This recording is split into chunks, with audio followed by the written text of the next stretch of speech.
मुश्किल है, लेकिन आपका हुक्म है, मैं कोशिश करूंगा कि मैं पर्दे में रह के बात करूं। मैं 4 मिसरे पढ़ता हूं साहब कि और कितना हमें बर्बाद करोगे साहिब। पढ़ता हूं, दुआएं मांगता हूं, अगर आपका हुक्म पूरा कर पाया हूं तो आपकी भी दुआएं मिले मुझे। कि और कितना हमें बर्बाद करोगे साहिब, क्या सितम और नया ईजाद करोगे साहिब। भोपाल, मिनहाज अंसारी, नजीब से लेकर के कतार में मरे हुए 75 से ज्यादा इस देश के लोग। मैं मिसरे पढ़ता हूं, आप पहुंच जाइएगा मेरे इशारे तक तो मुझे दुआएं दीजिएगा। कि और कितना हमें बर्बाद करोगे साहिब, क्या सितम और नया ईजाद करोगे साहिब। खुद के औलाद नहीं है तो बताओ इतना। मैंने किसी का नाम नहीं लिया है, लेकिन आप पहुंचे हैं क्योंकि आपकी समझदारी बड़ी है। मैं सलाम करूंगा उस समझदारी के साथ। मैं पढ़ता हूं कि और कितना हमें बर्बाद करोगे साहिब, क्या सितम और नया ईजाद करोगे साहिब। खुद के औलाद नहीं है तो बताओ इतना, कितनी माँ को बे औलाद करोगे साहिब, करोगे साहिब। कितनी माँ को बे औलाद करोगे साहिब, करोगे साहिब। मेरी आंखों के सामने हजारों हाथ उठे हैं, हाथों में मोबाइल है और उसका फ्लैश चल रहा है। ऐसा लग रहा है कि नन्हे नन्हे जुगनू चमक रहे हों। ये बड़ा खूबसूरत सा नजारा है। मैं इस नजारे को आंखों में भर लेना चाहता हूं और 4 मिसरे और पढ़ता हूं। पूरा देश कतार में लगा हुआ है। 70 से ज्यादा, आधिकारिक तौर पर 70 से ज्यादा मौतें हो चुकी हैं, लेकिन साहिब जापान में खड़े होकर के कहते हैं कि देश बहुत दुआएं दे रहा है। मैंने नोटबंदी लागू कर दी तो देश बहुत दुआएं दे रहा है। सही कहा साहब आपने, देश यकीनन बहुत दुआएं दे रहा है। वो दुआओं वाले वीडियो हम लोगों के पास भी आ रहे हैं सोशल मीडिया के जरिए साहब। एक बार जरा दिल लगा कर उन्हें सुन लीजिए तो समझ में आ जाए कि देश कितनी दुआएं दे रहा है। देश यकीनन दुआएं दे रहा है। मैं 4 मिसरे पढ़ता हूं। कतारें लगी हैं। गांव में एक आदमी रोड पर खड़ा था लाइन में, तो उससे उसके जानने वाले ने कहा कि भाई बैंक तो शहर में है, तुम यहाँ क्यों लाइन में लगे हो। तो उसने कहा कि बैंक तो शहर में है लेकिन लाइन गांव तक आ गई है। हालत यह है। एक आदमी ने दरवाजा खटखटाया, अंदर से एक बच्चे ने झांक के माँ से कहा कि मम्मी कोई दाढ़ी वाले बाबा आए हैं। तो मम्मी ने कहा कि बेटा वो तुम्हारे पिताजी हैं, 6 दिन पहले नोट बदलवाने गए थे, आज बैंक से लौट आए, दाढ़ी बढ़ गई है। ये हालत हो गई है साहब। लेकिन 4 मिसरे पढ़ता हूं। मेरी आंखों के सामने जो लोग बैठे हैं, मैं इनके मन की बात, इनके दिल की बात 4 मिसरों में पिरोता हूं। कि कौन कहता है कि मन में वतन नहीं रखते। साथ खड़े हैं हम आपके। अगर सच में देश हित में किया गया फैसला होता तो हम साथ खड़े होते आपके। लेकिन साहब देश हित का ठेका सिर्फ अवाम ने थोड़ी ले रखा है। आप 2.5 साल में 72 करोड़ रुपए का कपड़ा पहनेंगे और हमसे देश हित में कतार में लगने की उम्मीद करेंगे? नहीं साहब, ये तो नाइंसाफी है साहब। आप 1,14,000 करोड़ रुपए का उद्योगपतियों का कर्जा माफ कर देंगे और हमारे घरों में जो गुल्लकों में 2-4 हजार रखे थे उसे भी बैंक में जमा करवाने की उम्मीद करेंगे। आप हमारे पैसों की जांच तो इनकम टैक्स से करवाएंगे और अपनी पार्टी के सांसद और विधायकों के पैसों की जांच अमित शाह से करवाएंगे। ये तो नाइंसाफी है साहब। ये तो वही हुआ कि जैसे पठानकोट हमले की जांच आपने आईएसआई से करवाई, उसी तरह से आप अपने विधायकों और एमपीओ की जांच जो है वो अमित शाह जी से करवा रहे हैं। तो उल्टा मामला है साहब। मैं पढ़ता हूं, दुआएं मांगता हूं आपसे कि कौन कहता है कि दिल में वतन नहीं रखते, तुम्हारी तरह से नफरत का मन नहीं रखते, तुम्हारी तरह से नफरत का मन नहीं रखते, नोटबंदी से डराओ ना हमें, हम वो हैं। पहुंचाना मेरे इस सच को दिल्ली तक कि कौन कहता है कि दिल में वतन नहीं रखते, तुम्हारी तरह से नफरत का मन नहीं रखते, नोटबंदी से डराओ ना हमें, हम वो हैं। ज़कात देते हैं हम, काला धन नहीं,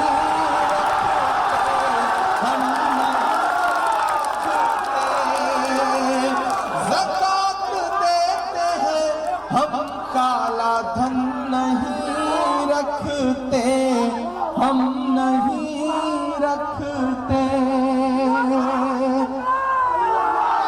फिर से बोलूं, देखिए ये जो यहाँ इस तरफ लोग हैं, जो इस तरफ लोग हैं, ये तो दाद दे रहे हैं। जो पीछे लोग हैं उन्हें लग रहा है कि मैं दाद दूंगा तो पता नहीं मेरी सदा वहां तक पहुंचे या नहीं पहुंचे। मैं आपसे वादा करता हूं कि आप दुआ देके, आप मोहब्बतें देके, आप तालियां बजा के, आप दाद देके बताएं, इंशाल्लाह मैं आपकी धड़कनें सुन के बताऊंगा। ये वादा करता हूं आपसे। और आज की रात आपकी है, हम आपके हैं। आप जितनी देर चाहेंगे इंशाल्लाह सुनाया जाएगा, आपसे रूबरू रहा जाएगा। इस शहर की मोहब्बतों को सलाम। रांची से लेकर के यहाँ तक जो इस्तकबाल किया है इस शहर में, मुझे ऐसा लग ही नहीं रहा था कि मैं जमशेदपुर में खड़ा हूँ। मुझे ऐसा लग रहा था कि जब मैं यश भारती लेकर के लखनऊ से लौटा था तो मेरे शहर में जिस तरह से मोहब्बत दी थी उससे कहीं बढ़कर के जमशेदपुर ने मुझे मोहब्बत दी है। मैं सलाम करता हूं इस मोहब्बत का। बड़ी तादाद में यहाँ माएं बहनें बैठी हैं, मुझे उनकी भी दुआएं चाहिए। ये बहुत एक अच्छा साइन है। मुझे खुशी होती है जब किसी मुशायरे की महफिल में मुहज्जब तरीके से पर्दे में हमारी औरतें भी बैठ करके देश दुनिया के हालात पर तबसरा करती हैं, उन पर गुफ्तगू करती हैं, उन्हें सुनती हैं। एक अच्छा साइन है। मैं पढ़ता हूँ साहब और दुआएं मांगता हूँ कि पुराने हाल से बदतर सभी का हाल कर डाला,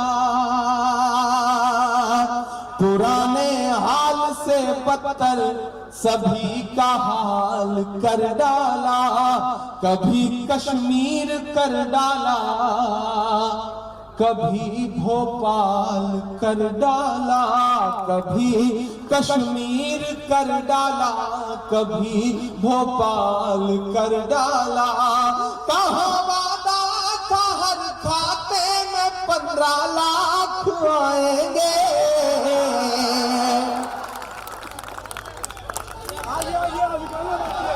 सही बात है ना भाइयों बहनों? मैं सही बोल रहा हूं कि नहीं बोल रहा हूं?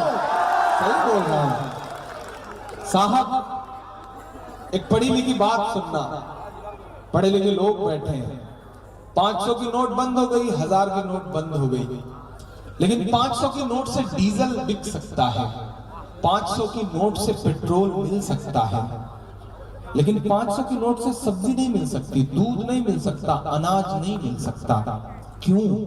क्योंकि डीजल और पेट्रोल अंबानी का है, अनाज किसान का है, वो नहीं बिक सकता साहब। समझिए पीछे की इस मंशा को, समझिए इस बहुत बड़े घोटाले को। बिहार में न जाने कितने करोड़ रुपए की जमीन खरीदी गई है नोटबंदी से महज 2 या 3 दिन पहले। समझिए बात को।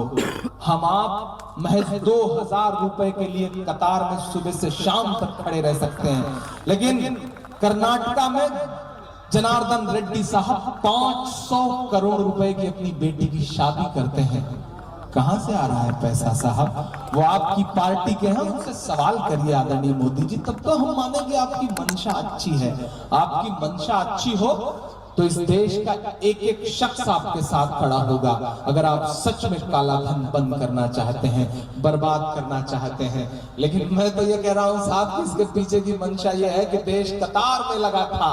आपने विजय माल्या समेत इस देश के 12 डिफाल्टरों को जो वसूली करने का जो प्राइम आइडिया होता है उससे निकाल करके उनके लोन को कब साइलेंट मोड में डाल दिया देश को पता भी नहीं चला।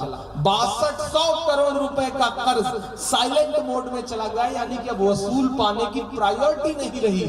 हम कैसे मान लें साहब कि आपकी मंशा अच्छी है? सच्चाई तो यह है कि आप हमारी मां के पल्लू के पैसे, आप हमारे बच्चों के गुल्लकों के पैसों से इस देश के उद्योगपतियों को कर्जा देना चाहते हैं, जिन्हें वापस भी नहीं लेंगे आप। मैं जानता हूं साहब, यही वजह है कि एसबीआई ने अडानी को 70,000 करोड़ रुपए का कर्जा पिछले दिनों सैंक्शन किया है, लोन सैंक्शन किया है।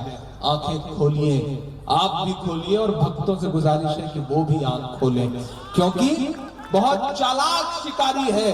शिकारी ऐसा है कि अपनी मां तक को लाइन में लगा देता है 4500 रुपया निकालने के लिए। आप समझिए कि किस तरह इस्तेमाल हो रहा है।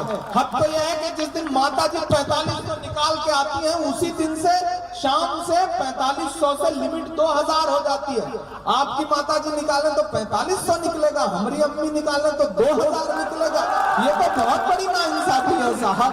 और मैंने उस दिन एक शेर कहा कि फर्जी आंसू छलकाना पड़ जाए ये अमाल न कर, फर्जी आंसू छलकाना पड़ जाए ये अमाल न कर, पहले ही जज्बात नहीं है खुद को और कंगाल न कर।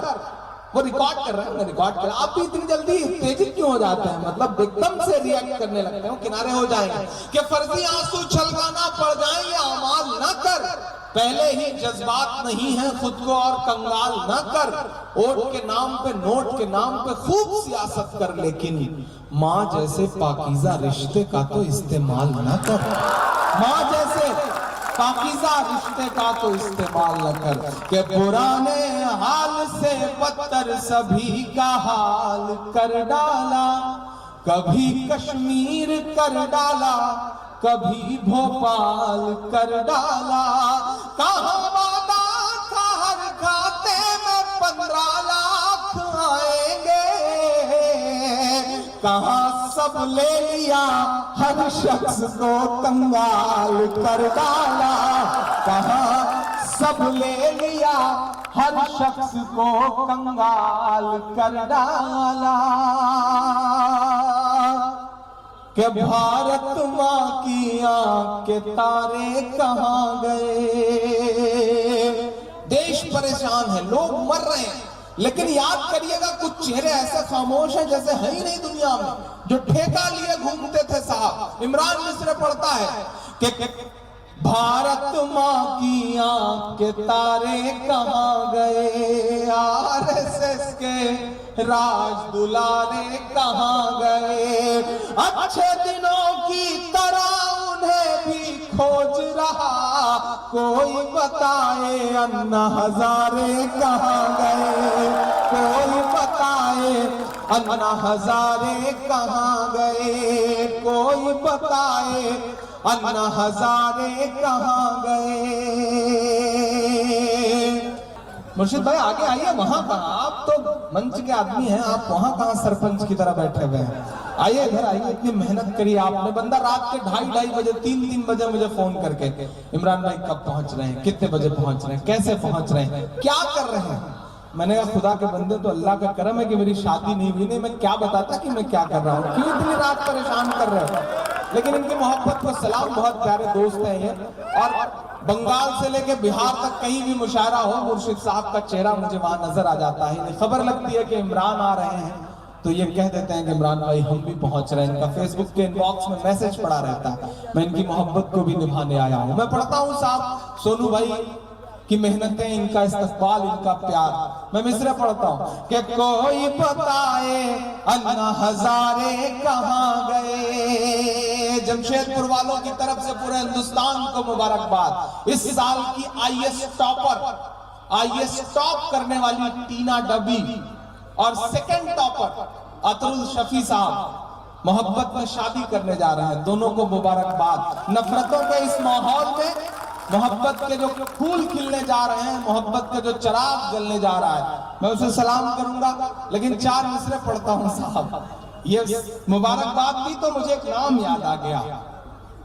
देश की संसद में खड़े होकर के हमारे देश के एक जिम्मेदार पढ़े लिखे सांसद महोदय कहते हैं कि अकबर रोड का नाम बदल दिया जाए। औरंगजेब रहमतुल्लाह अलैह के नाम पे एक रोड थी, वो बदल दी गई। देश चुप रहा, लोग चुप रहे। हमारी निशानियों से तकलीफ है, हमारी इमारतों से तकलीफ है, हमारे स्मारकों से तकलीफ है।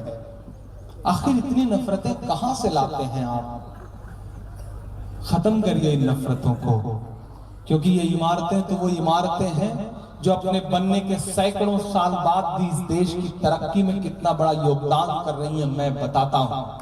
ताजमहल को देखने के लिए एक साल में 22.29 करोड़ रुपए का टिकट बिकता है और वो देश के राजस्व में जाकर के मुल्क की तरक्की में हाथ बटाता है। इस देश में कुतुब मीनार को देखने के लिए एक साल में 19.39 करोड़ रुपए का टिकट बिकता है और वह देश की तरक्की में कहीं ना कहीं लगता है। हुमायूं के मकबरे को देखने के लिए 14 करोड़ रुपए का तकरीबन टिकट बिकता है और मुल्क की तरक्की में योगदान देता है।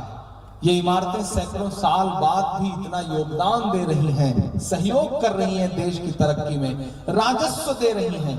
लेकिन आप हैं कि हमारी निशानियां बदल देना चाहते हैं, हमारे नाम बदल देना चाहते हैं। और जिन्होंने ये अभियान शुरू किया है उनका नाम है सुब्रमण्यम स्वामी। और उनका सिर्फ एक और परिचय है, माफ करिएगा सदर मोहतरम साहब, नाम लेना पड़ रहा है, माफ करिएगा मुझे, लेकिन मैं नाम लेके कहता हूं कि उनका नाम है सुब्रमण्यम स्वामी, जो नफरतों की मुहिम चलाए हुए हैं नाम बदलने की। लेकिन उनका एक परिचय और देता हूं, उनका नाम है सुब्रमण्यम स्वामी, उनकी बेटी का नाम है सुभाषिनी और उनके दामाद का नाम है नदीम हैदर। पहचानिए ऐसे दो गले चेहरों को, पहचानिए ऐसे दो चेहरा रखने वाले। वो दोनों मजहबों में हैं, वो सारी जगहों पे मौजूद हैं। मैं तो इस माइक पर खड़ा होकर पूरी जिम्मेदारी से ये बात कहता हूं कि ये जो हिंदुस्तान है ना, जिसका ख्वाब शंकर देखते हैं, जिसका ख्वाब कमल देखता है, जिसका ख्वाब इमरान देखते हैं, वो हिंदुस्तान किसी तोगड़िया साहब की जहरीली भाषणों से नहीं बनता है। वो हिंदुस्तान किसी बुखारी साहब के उल जलूल फतवों से भी नहीं बनता है। वो हिंदुस्तान तो उससे बनता है कि जब मुंबई अटैक के बाद मुंबई का पूरा मुसलमान इकट्ठा होकर के सरकार को लिखित तौर पे देता है कि हम अपनी कब्रिस्तानों में दहशतगर्दों को दफनाने की इजाजत नहीं देंगे। हिंदुस्तान तो उससे बनता है। मैं उस हिंदुस्तान का हामी हूं साहब। अरे हिंदुस्तान तो उससे बनता है कि जब पाकिस्तान के खिलाफ विश्व कप में मैच होता है, चाहे पहले बल्लेबाज कामरान अकमल को आउट करना हो या आखिरी बल्लेबाज मिसबाहुल हक को गेंद लेकर के जहीर खान दौड़ते हैं, हिंदुस्तान तो उससे बनता है साहब। मैं उस हिंदुस्तान का हामी हूं और हिंदुस्तान को आप भी दिल में नहीं रखते। हिंदुस्तान तो वो शख्स भी दिल में रखता है कि जो पिच पर खड़ा होता है, उसके हाथ में गेंद होती है और उसको खबर आती है कि उसकी 1 साल की बेटी आईसीयू में एडमिट है, पता नहीं जिंदा रहेगी या मर जाएगी, लेकिन वो कहता है कि नहीं, न्यूजीलैंड के खिलाफ पहले हिंदुस्तान को जितवा दूंगा, तब बेटे को देखने जाऊंगा। मैं सलाम करूंगा मोहम्मद शमी को।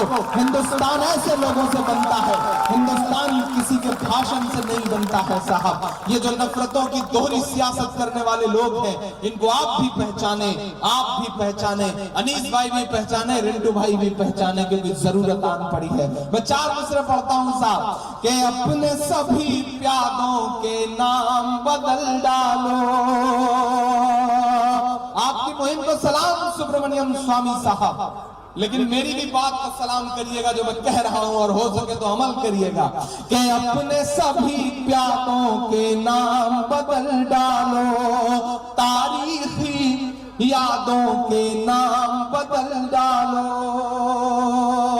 तारीखी यादों के नाम बदल डालो। अकबर रोड का नाम बदलने से पहले, अकबर रोड का नाम बदलने से पहले अपने दामादों के नाम बदल डालो, अपने दामादों।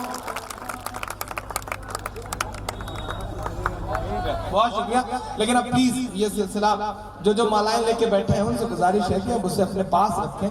मैं जाते वक्त नहीं यकीनन मैं उस मोहब्बत को समेटने के लिए इंशाल्लाह आपके पास तक आऊंगा आखिर में, ये मैं वादा कर रहा हूँ। मुझे मोहब्बतें समेटना अल्लाह का करम है, आती है, मैं निभाऊंगा और समेटूंगा भी। मैं एक नज़्म सुनाना चाह रहा हूँ। 22 में जो लोग आ गए हैं, क्या बात सुनू भाई, किसी को पुकार रहे हैं? हाँ मैं सब सुनाऊंगा, मदरसा भी सुनाऊंगा, कश्मीर भी सुनाऊंगा, फलस्तीन भी सुनाऊंगा इंशाल्लाह, हम मुसलमान हैं भी सुनाऊंगा, माँ भी सुनाऊंगा, लेकिन उससे पहले नजीब भी सुनाऊंगा। अच्छा आप तक वो भी पहुंच गई। सलाम है आपकी सोच को साहब के वाह रे देश के चौकीदार, वाह रे देश के चौकीदार, न खाऊंगा न खाने दूंगा। तो इतना शौचालय क्यों बनवा रहे हैं साहब? न खाएंगे न खाने देंगे तो शौचालय क्यों बनवा रहे हैं? लेकिन बनवा रहे हैं, पता नहीं क्या सोच रखा है, किस मंशा के तहत काम हो रहा है साहब। मैं एक नज़्म पढ़ता हूँ साहब, कमाल की चौकीदारी है, कमाल की चौकीदारी है साहब। जिस एयरपोर्ट से बिना सिक्योरिटी इंचार्ज की इजाजत के आप कमला पसंद की पुड़िया तक नहीं ले जा सकते, वहां से मोटा तगड़ा आसामी 9,000 करोड़ रुपया लेकर के लंदन चला गया साहब। सब चुप रहे। मैं नज़्म पढ़ता हूँ कि वाह रे देश के चौकीदार, वाह रे देश के चौकीदार, विजय माल्या नाक के नीचे से हो गया फरार, वाह रे देश के चौकीदार, वाह रे देश के चौकीदार, देश के चौकीदार, वाह रे देश के चौकीदार, के देश चलाना चाय बनाने जैसा काम नहीं है। आज याद आ रहे हैं मनमोहन सिंह, आज याद आ रहे हैं जब इकोनॉमी फंसी है, जब जीडीपी डाउन जा रही है, तब याद आ रहे हैं मनमोहन सिंह। तब मैं ये दूसरा जोड़ देता हूं कि वाह रे देश के चौकीदार, वाह रे देश के चौकीदार। बलदेव जी और सामने जो चचा बैठे हैं, दोनों की खास तौर से दो मांगता है इस मिसरे पे।